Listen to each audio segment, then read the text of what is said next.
The echo of a broken vase. My fiancée asked for a pause to find herself, and I found her a week later in our bed with my cousin. I'm James, 32, and my world didn't just crack that day. It shattered into dust so fine, I'm still trying to wipe it from my skin. This is a story of how I try to outrun the ghost of a woman named Isabel, 30, and how some ghosts refuse to stay buried. We met in the fall of 2021 at a charity run. I was there reluctantly, dragged by a colleague. She was a volunteer, handing out water with a smile that seemed to cut to the gray Seattle drizzle. Isabel had this energy, a vibrant, almost impatient spark. I was drawn to it immediately, a moth to a decidedly beautiful but unpredictable flame. We started dating quickly. The first year was a whirlwind of hiking trips, late-night conversations, and a sense of belonging I had never known. I thought I'd finally gotten it right. The first fracture appeared just 18 months in. We had a stupid, heated argument about future plans. I was cautious, wanting to build a solid foundation, and she saw that as a lack of commitment. In front of our entire dinner party, friends we'd invited over, she stood up, declared I was suffocating her with my practicality, and ended it. Just like that. The humiliation was a physical burn. I moved out of our shared apartment the next week. We worked in different fields, but our social circles overlapped painfully. Seeing her at a mutual friend's birthday, laughing effortlessly, felt like a twist of a knife. I knew I couldn't heal in that city. I transferred my engineering projects remotely, packed a single bag, and drove to Portland for what I told everyone was a temporary change of scenery. Portland offered a muted peace. I focused on work, rebuilt a routine, and tried to forget the sound of her laugh. But 6 months later, she found me. Not physically at first, but through a long, rambling email. She apologized for the public spectacle, called it a moment of panic, an immature reaction to her own fears.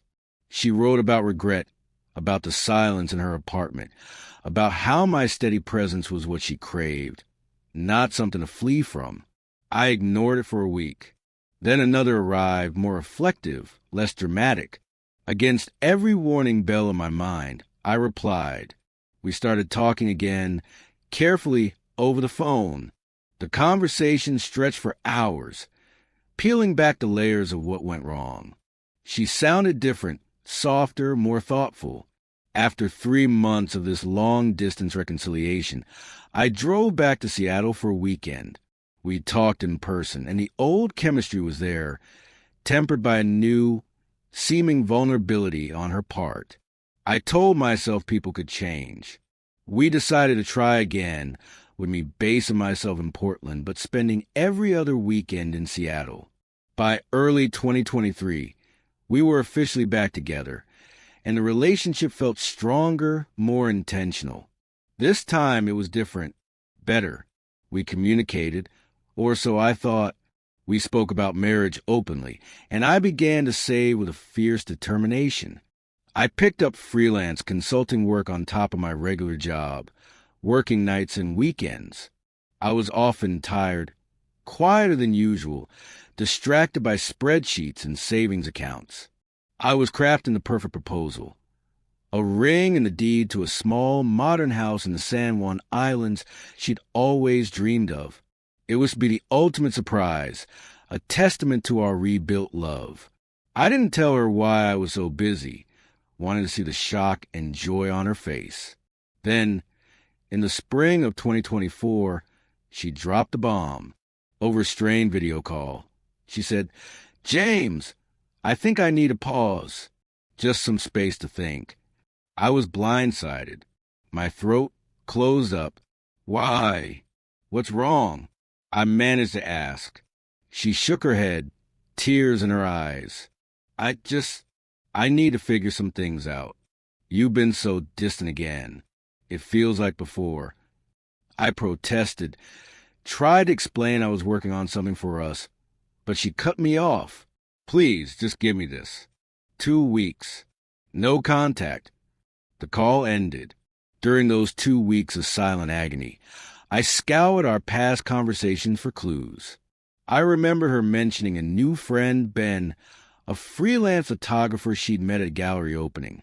She'd talk about his incredible energy and free spirit for a few weeks, then abruptly stopped. A cold dread settled in my stomach. I reached out to an old friend from Seattle, David, who was still tight with that social scene. I vented, my voice raw. David was hesitant but promised to listen quietly. 3 days later, David called. His voice was heavy. "Look, man," I asked around. "Izzy's been telling people you're emotionally absent, that you're married to your work. Some of her girlfriends are telling her she's too young to be waiting around for a guy who's not present. And this Ben guy, he's been hovering. They've been going to art shows, coffee runs. Nothing confirmed, but the narrative is being written that he gets her creative side in a way you don't." I was silent, the dream house crumbling in my mind. "David," I finally said, my voice hollow. "I was working to buy her a house, to propose." The silence on the other end was profound. "Oh, God, James, I'm so sorry." The 2-week pause ended not with her call, but with mine. I couldn't bear the suspense. She answered, her voice tentative. I didn't let her speak first. "Is this about Ben?" I asked, the name acidic on my tongue. She gasped, "How did you?" "It's not what you think. We're just friends." I cut in, my voice trembling with a mix of heartbreak and fury. "You asked for a break because I seemed distant, and your first move was to fill that space with another man? You didn't talk to me, Isabel. You just checked out and let someone else check in." She swore she hadn't cheated. I told her emotional abandonment felt like a form of cheating to me. Then I said the words that felt both devastating and liberating. "It doesn't matter. The break is permanent. I'm done." I hung up. The pain was catastrophic. Portland, my sanctuary, now felt infected. I used the money, the ring fund, the house fund, to break my lease, pack my life into storage, and buy a one-way ticket to Austin, Texas.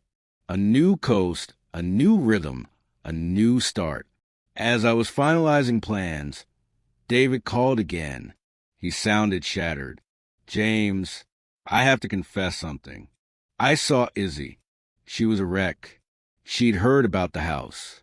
I let it slip. I'm so sorry. I thought knowing might make her realize what she'd thrown away, but she just broke down sobbing." I was too numb to be angry at David. The damage was done, and his confession changed nothing. I built a fragile new life in Austin. The heat was a brutal, cleansing contrast to the Pacific Northwest gloom. I made a few work friends, took up running along the river, and told no one my history. By December 2024, I flew back to Seattle for the holidays, a necessary pilgrimage to see my family. A big reunion party was organized. I knew she might be there, and I mentally fortified myself. We exchanged the briefest, most brittle of nods across a crowded room. Later, I caught sight of her by the fireplace, telling a story to a small group, her face alight with that familiar, animated smile. And like a fool, like a man who had learned nothing, my heart lurched. That smile still had power over me. It was a gut punch in nostalgia, love, and profound hurt all at once. In that moment, I also felt a surge of self-blame. I should have communicated. I should have told her about the house. I was an idiot trying to be a romantic hero. One of my older friends, noticing my gaze, sidled up and muttered, "Heard things with that photographer fizzled out hard after a couple months. She's been adrift." The information landed with a thud, but I didn't know what to do with it. My vacation ended January 5th. The day before my flight, my phone rang. It was an old college buddy, Ryan. "James, hey, I have a massively awkward ask, and you're going to hate it." My stomach clenched. It's Isabel. Well, she got a job offer in Austin at some tech startup her aunt runs. Her car's in the shop, and she's driving down tomorrow. She was wondering if, since you're going back too, I didn't let him finish. No, absolutely not, Ryan. The thought of being trapped in a car for a 3-day drive with her was a special kind of torture. He tried to push. She really thinks you two need to talk, man. We don't, I said firmly, ending the conversation. Back in Austin, I threw myself into my new reality. Then, one evening in late January, as I was locking up my bike after a long ride on the town lake trail, I heard her voice. James. Hi. She was there, leaning against a picnic table, as if she'd been waiting. She looked thinner, her eyes searching mine. We didn't get to talk at the party, she began. I held up a hand. I don't want to talk, Isabel. Her face fell. Don't be like that. We need to. No, we don't.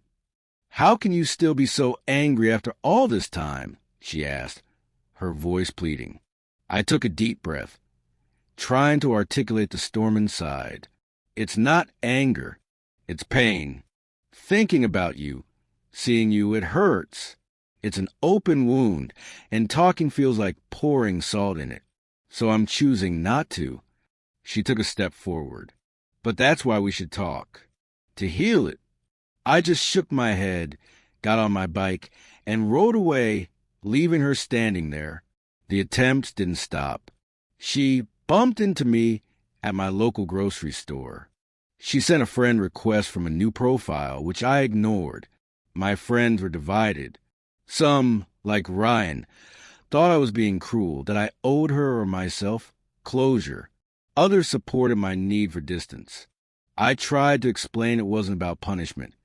It was about survival. The wound was deep, and her presence was the one thing guaranteed to reopen it. After reading countless opinions online and spending nights in quiet introspection, I solidified my resolve. I had blocked her on all original platforms, but her persistence via new avenues was unsettling. I confided in a new friend in Austin, a no-nonsense woman named Carla from my rock climbing gym. She listened and said, her need for closure is her problem. Your need for peace is yours. Protect your peace. It was a permission I didn't know I needed. The situation came to a head unexpectedly. Carla, who had a popular local blog, wrote a post about boundaries and the fine line between persistence and harassment. She didn't name names, but the details were close enough that some mutual connections from Seattle who followed her figured it out. A ripple of backlash seemed to reach Isabel through our shared social network. The unsolicited encounters stopped. For a blessed, quiet week, there was nothing. Then, after watching a football game at a sports bar with colleagues, my phone buzzed. It was a woman named Sophie, a peripheral friend from Seattle. James, I just spoke with Isabel. She asked me to pass on a message. Can I? I sighed, the noise loud in the quiet parking lot. Make it quick, Sophie. She said she understands why you won't talk to her. She promises she won't try to contact you again. But she also says she still believes you need to talk, and her door is open if you ever change your mind. The message was a masterstroke, apologetic yet self-justifying, conceding yet keeping a hook in the water. I have no message in return, I told Sophie evenly. And please, don't be her messenger again. She agreed, sounding embarrassed. I didn't trust it. The open door felt like a strategy, a way to reframe her retreat as graciousness and keep me wondering. I resolved to never walk through it. The chapter on Isabel was closed.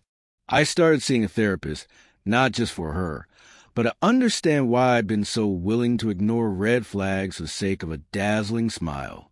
I also began to reevaluate my friendships, distancing myself from those who prioritized dramatic narrative over my well-being.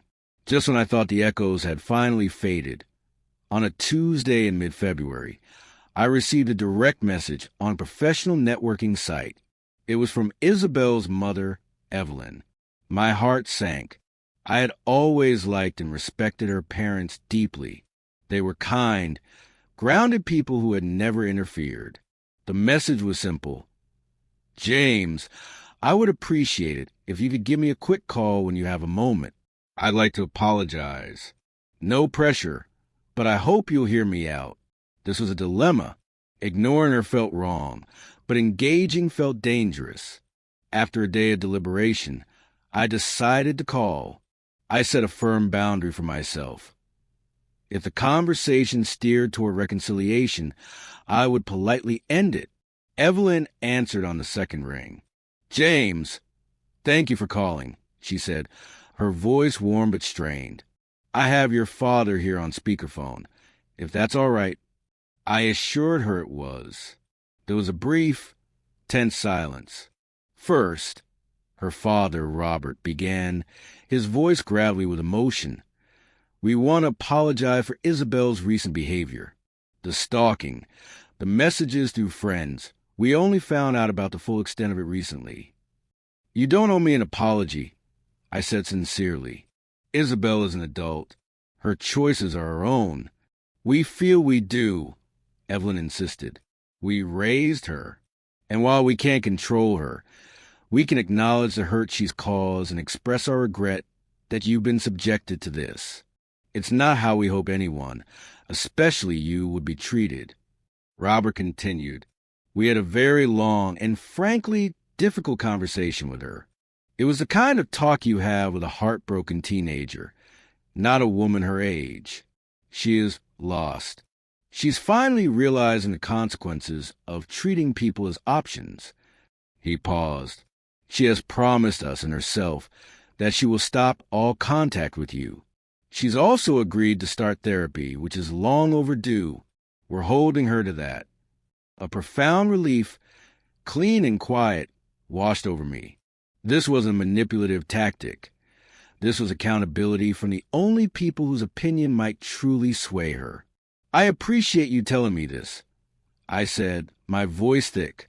And for what it's worth, I genuinely hope she finds her way and finds happiness. I really do. We spoke for a few more minutes about neutral things, their health, the Seattle weather. The respect and affection were still there, untarnished by the drama with their daughter. Before we hung up, Evelyn said softly, Take care of yourself, James. You deserve your peace. I set the phone down. The room was quiet, but for the first time in over a year, the quiet inside me was complete. The ghost was finally laid to rest, not by my anger or her persistence, but by the simple, dignified act of good people drawing a line. The door she claimed was open was now, irrevocably and finally, closed and locked from my side. The future ahead in Austin was no longer an escape. It was simply my life, mine to build on solid ground, one peaceful day at a time.